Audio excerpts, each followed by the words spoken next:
Hello friends, मैं हूं Sneha. Welcome to my channel for you and your child. हम बात करेंगे टॉप 100 ईडियम्स एंड फ्रेजेस की जो आपके एग्जाम पॉइंट ऑफ व्यू से बहुत इंपॉर्टेंट है। कुछ एग्जाम्स में ईडियम्स और फ्रेजेस दिए होते हैं और उनके मीनिंग्स आपको लिखने होते हैं, और कुछ एग्जाम्स में जो ईडियम्स और फ्रेजेस दिए गए हैं उनको सेंटेंस में यूज़ करके उनका मीनिंग क्लियर करना होता है। तो इस वीडियो में हम दोनों तरीके से ईडियम्स एंड फ्रेजेस के मीनिंग और सेंटेंसेस को देखेंगे। टॉप 100 ईडियम्स एंड फ्रेजेस का ये मेरा पार्ट 1 वीडियो है।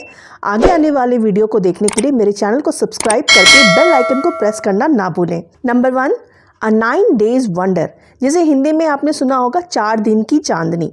इसका मतलब होता है happiness interest that is short lived, वैसी खुशी जो बस थोड़े दिनों की होती है। एग्जाम्पल देखेंगे, happiness seems to be a 9 days wonder, मतलब खुशियां हमारे जिंदगी में बस जैसे 4 दिन की होती है। Number 2, eight 6s and 7s, इसका मतलब होता है इन डिसऑर्डर या फिर स्टेट ऑफ कंफ्यूजन, जो भी चीज़ें हैं या जो सिचुएशन है काफ़ी अव्यवस्थित है।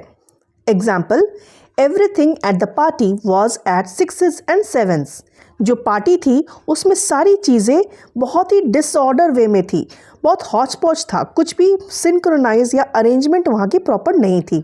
नंबर 3, डॉग ईट डॉग, इसका मतलब होता है tough competition. Example, entertainment industry is a dog eat dog world, entertainment industry ऐसी इंडस्ट्री है जहाँ पर टफ कंपटीशन है। नंबर 4, अ रेड लेटर डे, जो चीज़ इंपॉर्टेंट होती है उसे हम क्या करते हैं, रेड पेन से अंडरलाइन कर देते हैं। तो रेड लेटर डे का मतलब होता है वेरी इंपॉर्टेंट डे, बहुत ही खास दिन। Example, it was a red letter day for me when my daughter was born, मेरे लिए वो दिन बहुत ही इंपॉर्टेंट था, बहुत ही खास था जब मेरी बेटी पैदा हुई थी। नंबर 5, एप्पल ऑफ डिस्कॉर्ड, इसका मतलब है कॉज ऑफ क्वेरल, झगड़े का कारण। Example, ancestral property was an apple of Discord between the 2 brothers, पुश्तैनी प्रॉपर्टी 2 भाइयों के बीच में झगड़े का कारण बनी हुई थी। Number 6, to bark at the moon, कई जगह पे to howl at the moon लिखा होता है। इन दोनों का मतलब होता है to make an appeal that is unlikely to change, इसका मतलब ऐसी किसी चीज़ के लिए सिफारिश करना या किसी ऐसे व्यक्ति से रिक्वेस्ट करना जिससे कोई फ़ायदा नहीं होने वाला है, जो भी रिक्वेस्ट आप कर रहे हैं वो कभी भी मानी नहीं जाएगी। Example, convincing Tejas father to allow him for school trip is like barking at the moon, यानी तेजस के जो पिताजी हैं उनको इस बात के लिए मनाना कि तेजस को स्कूल ट्रिप में भेजा जाए is like barking at the moon, मतलब किसी भी हालत में उसके फादर मानने वाले नहीं हैं। Number 7, to ask for the moon या फिर to cry for the moon, अगर मून की हम इच्छा करें तो किसी भी हालत में क्या हम उसे पा सकते हैं? नहीं।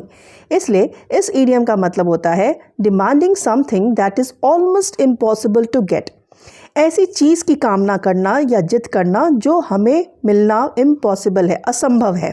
For example, to buy a 4 BHK house in Mumbai is like to ask for the moon, Mumbai शहर में 4 BHK का फ्लैट खरीदना वही बात हो गई like ask for the moon.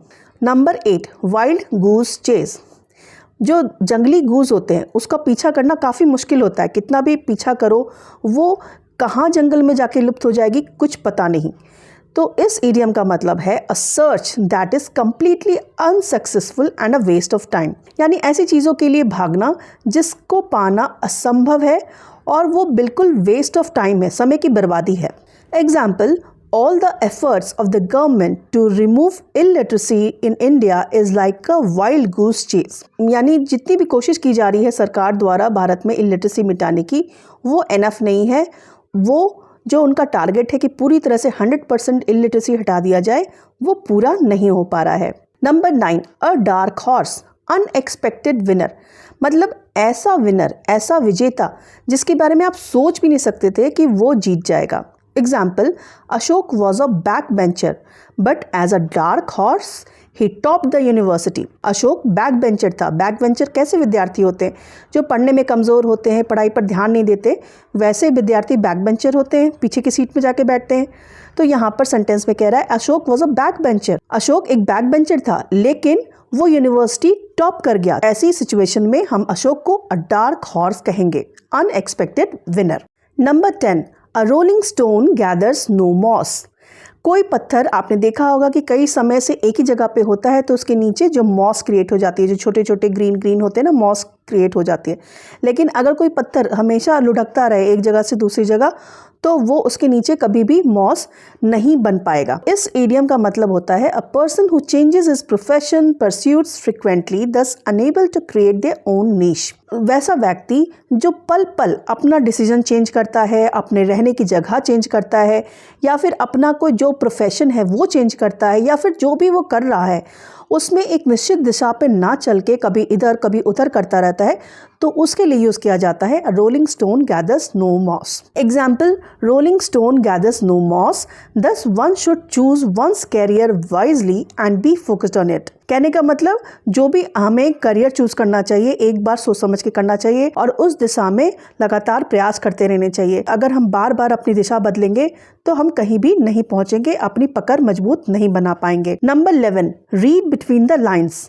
दो लाइन के बीच में पढ़ना। इसका मतलब क्या होगा? To understand the hidden meaning. जो भी लिखा होता है उसका तो एक लिटरल मीनिंग होता है, लेकिन कुछ जो भावार्थ होता है, कुछ हिडन मीनिंग होता है। Example, if her essay is read between the lines, we will find that she has made comments against the government। मतलब इसने जो एसे लिखा है, वैसे तो कुछ लग रहा है कि सिंपल सा एसे है, लेकिन जब हम उसके हिडन मीनिंग को समझेंगे तो पता चलेगा कि इस एसे में जो सरकार के बारे में कुछ नेगेटिव कमेंट लिखे गए हैं। Number 12, hush money.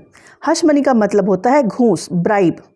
Example, he manage to escape punishment by paying hush money. घूस देकर वो सजा से बच गया। Number 13, at the spur of the moment, मतलब विदाउट डिले, एकदम फटाक से। Example, in an interview we must reply at the spur of the moment.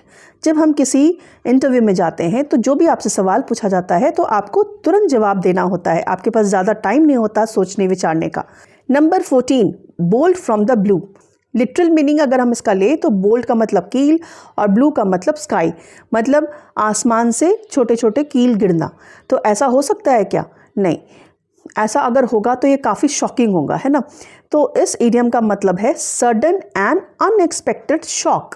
मतलब कोई भी चीज़ जो अनएक्सपेक्टेड है, कभी उसके बारे में आपने सोचा नहीं होगा कि ऐसा होगा, वो अचानक से हो जाए। Example, the resignation of the chairman came like a bolt from the blue. मतलब किसी ने सोचा नहीं था कि चेयरमैन रिजाइन कर देंगे, इस्तीफा दे देंगे अपना, तो ये ऐसा हुआ जैसे बोल्ट फ्रॉम द ब्लू।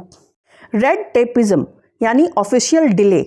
जो हमारे सरकारी दफ्तर होते हैं, इसमें जो कोई काम काज होता है, कभी इससे साइन होगा फिर उसके बाद उससे साइन होगा, मतलब सीधे तरीके से जल्दी जल्दी नहीं होता। एक ऑफिसर के पास से दूसरे ऑफिसर, दूसरे से तीसरे, लंबा किसी भी काम को पूरा होने में लंबा समय लग जाता है। इसको कहते हैं red tapism. Example, red tapism is a Ben for Indian democracy. भारतीय लोकतंत्र में रेड टेपिज्म एक श्राप की तरह है, एक कर्स है। बेन का मतलब कर्स होता है। नंबर 16, ओपन बुक यानी खुली किताब। खुली किताब में क्या होता है? जो भी लिखा हुआ आप पढ़ सकते हैं, कुछ भी छुपा नहीं है। तो इस इडियम का मतलब है हैविंग नो सीक्रेट्स। कोई भी ऐसा भेद नहीं छुपा हुआ है, सब कुछ जो भी है आपके सामने है। Example, my life is an open book. मेरा जो जीवन है एक ओपन बुक है। मेरे जीवन में कोई भी ऐसी चीज़ नहीं है जो छुपाई गई है। जो भी हूँ, जैसा भी हूँ, वो आपके सामने हूँ। Number 17, a beast of burden. इसका अगर लिटरल मीनिंग ले तो वैसे जानवर जो बोझा ढोने के लिए यूज़ किए जाते हैं, जैसे गधा हो गया, ऊँट हो गया। तो ये तो इसका लिटरल मीनिंग हुआ। ईडियम के रूप में हम उस व्यक्ति के लिए यूज़ करते हैं, वैसा व्यक्ति जिस पे बहुत सारी रिस्पॉन्सिबिलिटीज़, बहुत सारी जिम्मेदारियां डाल दी जाती हैं। एक अकेला व्यक्ति बहुत सारी जिम्मेदारियों का बोझ उठाता रहता है। Example, a daughter in law in a family should not be treated as a beast of burden. जो घर की बहुएं हैं उन्हें बीस्ट ऑफ बर्डन की तरह इस्तेमाल नहीं करना चाहिए। जो भी घर के कामकाज है, जो भी जिम्मेदारियां हैं, वो घर के सदस्य वो शेयर करें। नंबर 18, वाइट एलिफेंट, सफ़ेद हाथी। सफ़ेद हाथी बहुत महंगा होता है और हाथी को पालना तो वैसे भी मुश्किल है, काफ़ी एक्सपेंसिव है। लेकिन सफ़ेद हाथी को पालकर हम करेंगे क्या? इसका कोई यूज़ नहीं है। इसलिए इस इडियम का प्रयोग किया जाता है for an expensive item with no use and costly to maintain. वैसे चीज़ों के लिए जो काफ़ी महंगी है पर उसका कोई यूज़ नहीं है और उससे मेंटेन करने में काफ़ी खर्च होता है। Example, my old vehicle was difficult to maintain and it was like a white elephant, यानी मेरी जो पुरानी गाड़ी है उसे मेंटेन करना काफ़ी खर्चीला है। Number 19, under the weather. इसका मतलब होता है टू फील इल, बीमार महसूस करना। Example, I feel under the weather today, आज मेरी तबीयत कुछ ठीक नहीं लग रही है। Number 20, storm in a teacup. एक टी कप कितना छोटा सा होता है और उसमें अगर तूफान आ जाए तो क्या होगा। तो इस इडियम का मतलब होता है a small event that has been exaggerated very much. मतलब बात का बतंगर बनाना, छोटी सी बात हुई और उसको बढ़ा चढ़ा के इतना बड़ा इशू क्रिएट कर देना। Example, this matter is a storm in a tea cup, it is an argument about nothing. ये जो आर्ग्यूमेंट, जो बहस चल रही है, वो बिना किसी मतलब के इतनी बड़ी बनाई जा रही है।